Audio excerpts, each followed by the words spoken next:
21장은 바벨론과 에돔, 아라비아에 대한 경고를 우리에게 보여주었습니다. 21장은 계속해서 전하려고 했지만은 이상하게 넘어가서 그 내용 우리가 잘 보지 못했습니다만은 그 21장의 경고는 바벨론에 대한 경고, 그리고 에돔, 이게 두마라고 했습니다만 바로 에돔을 의미합니다. 그리고 아라비아에 대한 경고, 그렇게 세 가지 세 나라에 대하여서 경고하는 말씀을 우리에게 보여주었습니다. 그리고 오늘 본문은 환상골짜기에 대한 경고라 그랬습니다. 여기에서 말하는 환상골짜기 또는 이상골짜기라고 하는 이 말은 이 환상골짜기는 예루살렘을 의미합니다. 8절에 보면 유다라고 하는 말이 나오고 10절에는 예루살렘, 그리고 15절에는 셈나, 또 20절에는 엘리야김, 또 22절에는 다윗의 집이란 말씀이 계속해서 나타납니다. 이를 통해서 여기서 말하는 환상골짜기에 대한 이야기는 바로 유다와 예루살렘에 관한 것임을 우리에게 알게 해주는 말씀입니다. 예루살렘은 선지자들을 통해서 이상 중에 주신 하나님의 말씀을 많이 받았던 그러한 성읍입니다. 그러나 이제 그 성이 범죄하고 패역하여서 마침내 멸망할 것이라고 경고하는 그런 내용이죠. 선지자는 1절에서 환상의 골짜기에 관한 경고라 내가 지붕에 올라가면 어찌민고 그럽니다. 여기서 어찌민고 하는 이 말은 내게 무슨 일이냐, 내게 무슨 일이냐 하는 이 말인데, 이 말은 상대방에 대한 비난과 조롱의 뜻이 담겨 있는 그런 이야기입니다. 그래서 1절의 의미를 잘 이야기하면은 내가 지붕에 뭐하러 올라갔는데 이 말입니다. 우리말로 하면은 지붕에 뭐하러 올라갔어? 이러지. 어찌미냐. 다시 말해서 백성들은 퇴각하는 적군을 바라보면서 모두 위험이 끝난 줄 알고 오만방자하며 허랑방탕합니다. 마땅히 하나님의 은혜에 감사하며 온전히 회개하고 돌이켜야 했는데 그들은 그렇게 하지 않았습니다. 그래서 22절 상반절에 보면 소란하며 떠들던 성 즐거워하던 고리여 그럽니다. 소란하며 떠들던 성 즐거워하던 고리여. 여기서 즐거워하던이라고 하는 이 말은 잠언에서 나오는 득이양양한 기쁨, 그런 의미입니다. 잠언에서 정말로 기쁘고 즐거워서 하는 그러한 즐거움이 아니고 오만방자하다는 소리입니다. 왜 오만방자한가? 이들이 오만방자한 이 기쁨은 착각했다는 뜻입니다. 선지자는 이들이 착각하고 지금 지붕에 올라가서 소란하고 떠들며 즐거워하고 있다는 것입니다. 이것은 지금 이들이 즐거워하고 하는 이 이유는 무엇입니까? 싸움에서 승리해서 그런 게 아닙니다. 싸움에서 승리해서 그러면 당연하게 그들이 기뻐하고 즐거워 지붕에 올라가서 소리 지르며 막 노래하고 하는 거면 당연히 해야 할 일이죠. 그런데 이들이 지금 지붕에 올라가서 이 즐거워하고 소동하는 이유는 승리해서 부른 게 아닙니다. 2절 하반절에 보니까 너의 죽임을 당한 자들은 칼에 죽은 것도 아니요 전쟁에 사망한 것도 아니라 그랬습니다. 그리고 3절에 보면은 너희 관원들도 다 함께 도망하였다가 활을 벌이고 결박을 당하였고 너희 멀리 도망한 자들도 발견되어 다 함께 결박을 당하였도다. 다시 말해서 백성들을 지켜야 할 관원들이 오히려 제 몸을 보존하기 위해서 활도 버리고, 다시 말해서 모든 무기를 다 버렸다는 말씀입니다. 모든 무기를 다 팽개치고 도망하다가 포로로 되어서 결박을 당하고 명예와 용기와 자치를 감추고 수치와 비겁한 모습이 가득 찼다는 소리죠. 이것은 바로 환상을 상실한 백성들의 결국인 것이죠. 활을 버리고 이런 활을 쏴 보지도 못하고, 이만 다시 말하면 아예 저항을 포기했다 그런 뜻입니다. 이들은 싸울 생각도 안 했습니다. 그런데 지붕에 올라가서 이렇게 소리 지르며 즐거워할 수 있는 자격이 있는 게 아니에요. 지금 그들의 상황을 그들은 착각하고 있다는 소리입니다. 성의 거민들과 가는 데는 전쟁을 피해 도망하다가 결박을 당하고 죽임을 당했다는 것이죠. 그들의 모습이 전혀 절구한 모습이 아닙니다. 싸우다가 뭐 했으면은 뭐라고 또 그래도 끝까지 결사항전했다 말할 수 있겠지만은 도망가다가 모든 무기를 다 내팽개치고 도망가다가 사로잡히고 중간에 가다가 사로잡혔습니다. 뿐만 아니라 여기에 뭐라고 했습니까? 이들이 너희 멀리 도망한 자들도 발견되어 다 함께 결박을 당하였도다. 멀리 도망한 자들도, 그러니까 멀리 도망했어요. 이들 멀리 도망되었어요. 이게 얼마나 수치스러운 일입니까? 전쟁하에 될 그 싸움할 장소에서 멀리 도망하는데 이제 안전할 줄 알았더니 도망가 그 자리에서 이상하게 잡힌 거예요. 그리고 죽음에 이른다는 사실이죠. 그래서 이렇게 수치스러운 모습으로 망한 것을 보면서 선지자는 4절에서 탄식을 합니다. 그러므로 내가 말하노니 돌이켜 나를 보지 말지어다. 나는 슬피 통곡하겠노라. 내 딸 백성이 패망하였으므로 말미암아 나를 위로하려 힘쓰지 말지니라. 선지자는 나를 보지 말라. 나는 슬피 통곡하겠다. 왜? 내 딸이 백성이 패망했다는 것입니다. 그리고 그것 때문에 나를 위로하려고 하지 말라. 왜? 수치스러운 거죠. 너무나도 답답하고 한심한 이야기입니다. 예레미야 4장 19절에 보면 슬프고 아프다 내 마음속에 아프고 내 마음이 답답하여 잠잠할 수 없으니 이는 나의 심령이 나팔 소리와 전쟁의 경보를 들음이로다. 예레미야 선지자는 하나님께로부터 앞으로 일어날 일에 대하여서 경고를 받고서 이 사실을 백성들에게 피 끓는 심정으로 전했지만은 그 백성들이 이 말을 받아들이지 않는 거예요. 전쟁의 소리가 들려오는데 전쟁의 경보가 지금 들려서 너무나도 가슴이 졸이고 그래서 너무나도 답답해서 백성들에게 끊임없이 전하는데 이 백성은 말을 듣지 않는 거죠. 오히려 콧방귀고 조롱하고 있다는 것입니다. 그래서 마음이 아프고 마음이 답답하다는 것입니다. 슬프고 아프다고 고백합니다. 예레미야 8장 18절에는 슬프다 나의 근심이여 어떻게 위로를 받을 수 있을까 내 마음이 병들었도다. 앞으로 더 나아가서 이 예레미야 선지자는 슬프다. 근심이 참 위로받을 수 없다. 어떻게 위로를 받을 수 있을까? 위로받을 길이 없다는 것입니다. 그게 너무나 슬프고 괴로워서 위로받을 장소도 없으니까 마음이 병들어 버렸다. 너무나 답답해서 아무 위로도 받을 수 없다는 것입니다. 예레미야 9장 1절에는 어찌하면 내 머리는 물이 되고 내 눈은 눈물 근원이 되고 죽임을 당한 내 딸 내 백성을 위하여 주야로 울리로다. 선지자는 할 일이 없어요. 그래서 밤낮 없이 우는 것밖에 할 일이 없습니다. 왜? 아무리 전하고 전해도 들을 먹지를 않는 거예요. 도무지. 오히려 조롱하며 손가락질 하고 있다는 것이죠. 지금 이렇게 살기 좋은데 모든 선지자들이 한결같이 망하지 않는다고 하고 포로 잡혀갔던 사람도 돌아올 것이라고 3년 내내 돌아오겠다고 하는데 너 혼자 그러느냐? 너 혼자 잘났나? 너 저 혼자 의로우냐? 그러니 예레미야는 할 말이 없어요. 모든 사람들이 다 한결같이 괜찮다고 하는데 나 혼자서 안 괜찮다고 하니까 조롱거리가 되고 할 일 없고 받아들이지 않으니까 예레미야 선지자가 할 일은 눈물을 흘리는 것밖에 없다는 거죠. 탄식하여 마음이 병들 정도가 되었습니다. 이게 오늘 4절에 선지자 이사야가 위로하려고 힘쓰지 말라 하는 이야기입니다. 위로한들 무슨 소용이 있겠어요? 위로하지 말고 회개하고 돌이켜야 되는데 회개하고 돌이키지 않고 지금 내가 힘들게 되었다고 나를 위로하겠다고 아무리 해도 위로가 안 되는 거예요. 이러한 경고의 말씀을 들려주면서 왜 경고할 수밖에 없는가? 왜 그는 위로받지 못한다고 하는지 오늘 5절 말씀부터 경고 두 번째 시간으로 살펴보고자 합니다.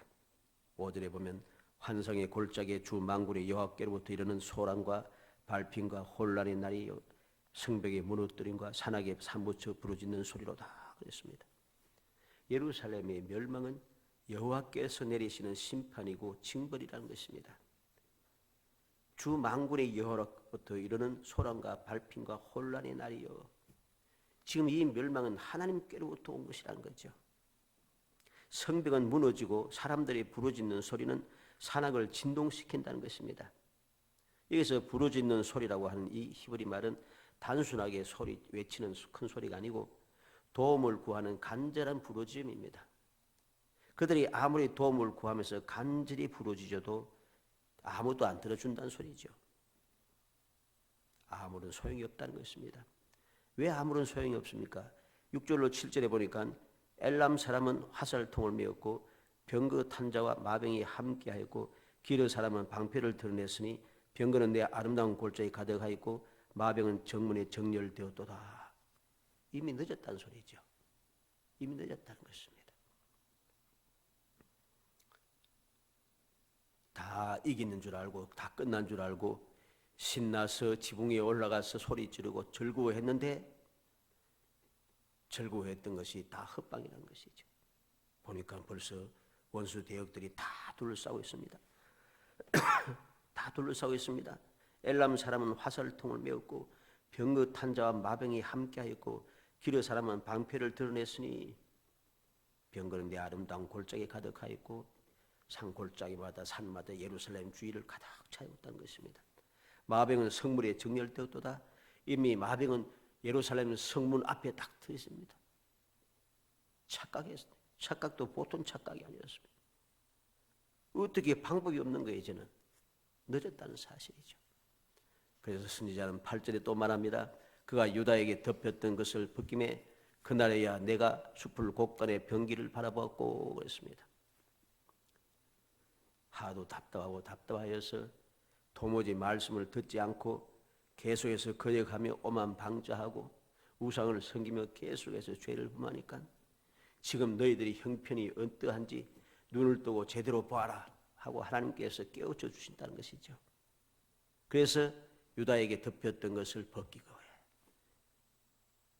눈을 떠서 보니까 숲을 곳간에 병기를 바라보았고 숲을 곳에 쫙 벽마다 병기가 보았습니다. 다시 말해서 사태의 심각함을 도무지 깨닫지 못하는 무지한 백성들의 눈을 떠서 보게 했습니다.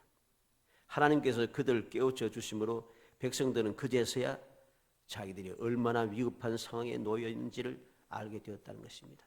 그러나 이렇게 하나님께서 눈을 떠 보게 하셔 깨우쳐 주셨으면 왜 깨우쳐 주었겠어요? 하나님께로 돌아오는 소리입니다. 이제 늦었다 하지 말고 지금 늦었어도 하나님께 돌아오라는 뜻이죠. 그런데 그들은 회개하고 하나님께로 돌아가지 아니하고 그들이 제일 먼저 한 일이 무엇인가? 사람의 방법을 취했다는 것입니다. 세상 사람들이 하는 방법을 취했어요. 9절로 11절, 9절에서 11절 읽어봅니다. 너희가 다윗성에 무너진 곳이 많은 것을 또 보며 또 너희가 아레못의 물도 모으며 또 예루살렘의 가옥을 개수하며 그 가옥을 흘러 성벽을 견고하게도 하며 너희가 또 옛못의 물을 위하여 두 성벽 사이에 저수지를 만들었느니라. 그러나 너희가 이를 행하신 이를 앙망하지 아니하였고 이를 옛적부터 경영하신 이를 공경하지 아니하였느니라. 하나님께서 눈을 떠 보게 하셔서 깨닫게 하셨는데 깨닫게 해 주셔도 그들은 하나님의 은혜를 생각하고 긍휼의 은총을 생각하고 왜 보여주셨는가, 왜 경고하시는가 하는 이유를 깨닫고 회개하고 돌이키기를 원했는데 이 일은 갑자기 일어난 게 아니에요. 11절 하반절인 대로 이 일을 옛적부터 경영하신 이를 공경하지 아니하였느니라. 옛적부터 이미 다 말씀했어요. 계속해서. 그럼에도 불구하고 그 경고의 말씀을 듣지 않고 깨우쳐져도 회개하지 않는다는 것입니다. 그리고 하는 일이 이 세상의 방법을 그대로 취하는 겁니다. 지금 아무리 해도 소용이 없는 절방한 성대, 멸망의 눈앞에 다왔는데도 그들이 하는 것을 보고서 하느님 뭐합니까? 물을 모으고 가옥을 개수하고 가옥을 흘러서 성벽을 견고하게도 하고 무슨 소용이 있겠어요? 온 산에 적군이 가득 차 있고 지금 예루살렘 성문 앞에는 적군들이 쳐들어오기 직전에 놓여 있는데 물을 모으고 집을 무너뜨려가 성벽을 든든하게 해봐야 아무 소용없는 거예요. 그 안에서 죽는 것밖에 더 있어요. 하나님께서 그렇게 하라고 보여주시고 그들에게 전해주신 것, 깨우쳐 주신 것은 회개하고 돌이키기를 원했는데 너희가 이를 행하신 이를 앙망하지 아니하였고, 하나님을 앙망하고 하나님께 돌아와야 했는데 그들은 그렇게 하지 않았다는 것입니다. 그들의 조상 때로부터 옛적부터 했던 그 일을 전해진 말을 듣지 않고 공경하지도 않았다는 것입니다. 이전의 믿음의 조상들은 어떻게 했습니까? 사무엘은 그렇게 하지 않았습니다. 그들은 하나님 앞에 회개하기 위해서 몰려왔는데 갑자기 블레셋 군대가 쳐들어왔습니다. 전쟁 준비도 하나도 돼 있지 않아요. 그때 뭐 했습니까? 하나님 앞에 온전한 번제를 드리며 기도했습니다. 전쟁을 하려고 준비한 게 아니고 온전한 번제를 드리면서 하나님 앞에 기도했어요. 역사가 무슨 역사입니까? 에베네셀 역사에 났죠. 하나님께서 여기까지 도우셨다. 우리는 전쟁 준비 하나도 하지 않고 전쟁할 수도 있는 상황도 아니었지만은 하나님께서 여기까지 도우셔서 우리가 이 전쟁에서 싸우지도 않고 승리했다. 에베네셀의 역사는. 다윗도 그렇게 하지 않았어요. 그들이 그렇게 자랑스러워하던 다윗도 그렇게 하지 않았습니다. 그가 힘들고 어려워 아말렉에게 모든 함께한 처자들이 사로잡혀 갔을 때, 모든 재산들이 다 빼앗겼을 때에, 함께한 사람들이 돌로 쳐 죽이자 할 때에 다윗은 뭐 했습니까? 도망가거나 잠깐만 참아봐. 그들 설득하려고 하잖아요. 돌로 쳐 죽이자 할 때 다윗이 한 일이 무엇입니까? 하나님 앞에 무릎 꿇고 기도한 거죠. 그랬더니 하나님께서 아말렉을 찾아내게 하시고 모든 것을 안전하게 다시금 되찾아올 것임을 약속해 주었습니다. 그리고 그는 성공하고 승리한 것이죠. 여호사밧도 그렇게 하지 않았습니다. 상군의 연합국이 막 쳐들어와서 둘러싸였을 때 여호사밧이 무엇을 했습니까? 온 유다 백성들에게 명령을 내려서 예루살렘에 모여서 금식을 선포했습니다. 전쟁이 나왔으면 전쟁 준비해야 되는데 이게 정상이잖아요. 그런데 여호사밧은 그리 하지 않고 금식 기도를 선포했습니다. 금식 기도를 선포했더니 무슨 역사가 나요? 브라가 골짜기 기적이 난 거죠. 너희들은 싸울 것이 없다. 이 전쟁은 내게 속한 것이라. 너희는 서서 여호와가 어떻게 구원한지 보라, 구경하라. 브라가 골짜기에 기적이 일어났다는 것입니다. 바울 사도는 감옥에 갇혔습니다. 아무 죄 없이 감옥에 갇혔습니다. 온몸이 피투성이 되고 쇠사슬에 묶여서 지하 감옥에 갇혔습니다. 그들이 할 일이 무엇입니까? 하나님 앞에 기도하고 감사하며 찬송하였습니다. 빌립보 감옥이 흔들리고 모든 문들이 열리고 쇠사슬이 풀리고 그 저녁에 빌립보 감옥의 간수의 집안이 예수 믿어 구원받는 기적이 일어납니다. 이게 하나님께서 어려움을 당했을 때 이 사실을 깨닫고 주님께서 무엇을 원하시는가 하는 것을 깨닫고 행한 사람들이 누리는 놀라운 기적의 역사인 것입니다. 축복인 것입니다. 우리는 사무엘 때와 다윗과 여호사밧 그리고 바울 사도의 경우 같은 것을 봅니다. 절망입니다. 방법이 전혀 없어요. 그때 무엇을 합니까? 하나님 앞에 기도하고 하나님을 의지했더니 하나님께서 해결해 주시더라. 오늘 말씀이 바로 그거예요. 하나님께서 눈을 떠서 보게 했습니다. 유다에게 덮였던 것을 벗김에 8절에 있는 대로 비로소 심각한 것을 보고 깨우쳐 줬습니다. 깨우쳐 주신 이유는 그들이 하나님께로 돌아오기를 원했는데 근데 돌아오지 않고 이를 앙망하지 아니하였고 너희에게 이를 행하신 이를 앙망하지 아니했고 이 일을 옛적부터 경영하신 이를 공경하지 아니하였느니라. 하나님께 돌아오기를 바랬는데 그렇게 해서 경고하고 그 결과까지 보여주었음에도 그들은 하나님께로 돌아오지 아니하고 세상 사람들이 하는 방법을 그대로 따르다가 결국 멸망에 도달한 것이죠. 더 심각한 것은 무엇입니까? 깨우쳐 주고 나니까 이렇게 다 싸울 준비해도 막막하잖아요. 싸울 준비해도 뭐 이길 방법이 없어요. 이들이 하는 일을 보고 하나님께서 보여주고 그냥 끝난 게 아닙니다. 12절로 13절 같이 읽어봅니다. 그날에 주 만군의 여호와께서 명령하사 통곡하며 애곡하며 머리털을 뜯으며 굵은 배를 띠라 하셨거늘 너희가 기뻐하며 즐거워하여 소를 죽이고 양을 잡아 고기를 먹고 포도주를 마시면서 내일 죽으리니 먹고 마시고 잔도다. 하나님께서는 그들에게 깨우쳐 심각함을 깨우쳐 주실 뿐 아니라 그들이 돌아오기를 원했을 뿐만 아니라 그래도 안 되니까 그들에게 아예 대놓고 말씀합니다. 통곡하며 애곡하며 머리털을 떨으며 굵은 배를 띠라. 회개하고 내게로 오너라. 근데 왜 안 들어요? 기뻐하고 즐거워하며 오히려 기뻐하고 즐거워해요. 소를 죽이고 양을 잡아서 고기를 먹고 포도주를 마시면서 내일 죽으리니 먹고 마시자. 기가 막히지 않아요? 내일 죽으려니까 하나님께서 내게로 돌아오라 하시는데 그들은 내일 죽을 것이니까 먹고 마시고 즐기자 하며 기뻐하고 즐거워하고 있습니다. 하나님께 말씀에 대해서 정면으로 대적합니다. 하나님의 말씀을 조롱합니다. 얼마나 망령된 일입니까? 이들이 망하지 않을 수가 없습니다. 망하지 않을 수가 없어요. 거역한 결과가 14절이 있습니다. 같이 읽어봅니다. 만군의 여호와께서 친히 내 귀에 들려 이르시되 진실로 이 죄악은 너희가 죽기까지 용서하지 못하리라 하셨느니라. 주 만군의 여호와의 말씀이니라. 회개하기를 거부한 백성들 하나님의 사유하심을 받을 수 없다라고 하나님께서 경고에 더하여서 아예 파멸을 선포하십니다. 돌이킬 수가 없게 되어버렸습니다. 우리는 이제까지 말씀을 통해서 하나님께서 경고하시고 파멸에 대해서 말씀하신 이유를 우리가 이제까지 계속해서 살펴왔습니다. 왜 경고하시고 왜 파멸을 자꾸만 말씀하시는가? 이제 너희들은 뭐 이제 앞으로 파멸을 될 것이니까 너희들은 이제 어쩔 수가 없다. 이 말이 아니고 미리 뭐 계속해서 보여주시면서 지금이라도 돌이키라는 것이죠. 회개하기를 원하신다는 겁니다. 그 말씀을 받아들이지 않고 오히려 더 앞장서서 거역하고 오히려 하나님이 대항하고 대적하니까 결과는 이제 돌이킬 수 없게 되었다.